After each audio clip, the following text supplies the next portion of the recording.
What happened to Moses' body after his death? This is an intriguing question that many Christians have asked themselves, especially since the letter of Jude mentions a mysterious event, a dispute between the archangel Michael and Satan over the prophet's body. But why would the devil be so interested in Moses' remains? Let's explore this question and consider the biblical and historical possibilities involved. Moses, a prophet of unparalleled importance. Moses is one of the most important figures in biblical history. Born during a time of oppression in Egypt, he was saved by the faith of his parents and grew up in the court of the Pharaoh. At the age of 80, he received God's call to lead the Israelites out of slavery, leading them through the desert for 40 years.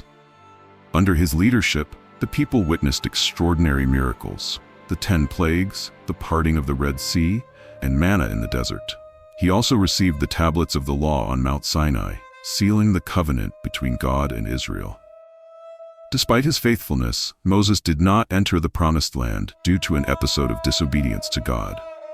Before he died at the age of 120, he climbed Mount Nebo and gazed at the land that the people would inherit. Scripture itself states that he was buried by the Lord in an unknown location, a detail that would become crucial to the mystery of the heavenly dispute. The mystery in Jude 9.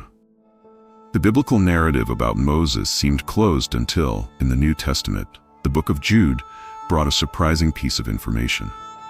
But Michael the archangel, when he was disputing with the devil and arguing about the body of Moses, did not dare to bring against him a slanderous accusation, but said, "The Lord rebuke you." Jude 9.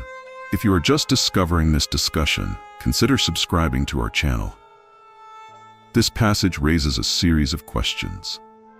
Where did Jude get this information, since this event is not mentioned anywhere else in the Old Testament? The answer may lie in an apocryphal book called The Assumption of Moses, cited by some scholars as a possible source for this narrative. The fact that Jude cited a non-canonical book has raised questions about its inclusion in the Bible. However, just as the Apostle Paul cited Greek writers in his speeches without validating their texts as inspired, Jude may have used this passage to reinforce a theological teaching. 4 possible reasons for Satan's interest. Although Jude's verse does not directly explain the reason for the dispute, we can raise 4 possibilities based on the biblical context. 1. Preventing a future manifestation of God's glory. Satan may have feared that Moses would be resurrected or taken to heaven, as happened with Elijah and Enoch. This makes sense, since Moses appeared alongside Elijah at the transfiguration of Jesus, Matthew 17 verse 3, indicating that God still had a role for him. 2. Accusing Moses before God. The devil is described as the accuser of our brothers, Revelation 12:10. He could have tried to use Moses' failures, such as murdering the Egyptian, breaking the tablets of the law, and disobedience in striking the rock, to challenge his worthiness before God. 3. Mocking God and his plans. If Satan were to obtain Moses' body, he could use it as a trophy, claiming a symbolic victory over one of God's greatest servants. This would be an attempt to weaken Israel's faith and discredit God's purposes. 4. Preventing the people from idolatry. Most likely hypothesis: Moses was so revered by Israel that his tomb could become a place of improper worship. We know that the Hebrew people had a tendency to idolize objects and leaders, such as the bronze serpent in Numbers 21:9, later destroyed by Hezekiah in 2 Kings 18:4.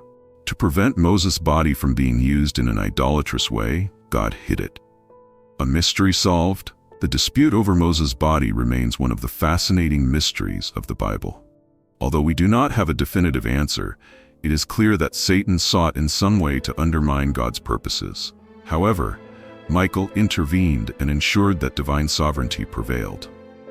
The story of Moses teaches us that it is not our failures that define us, but God's calling and grace. His legacy lives on, and his presence at the Transfiguration proves that he has not been forgotten. Like Moses, we are called not to cling to the past, but to trust in what God has in store for us. If this study edified you, please like and subscribe for more in-depth biblical content. May God bless you.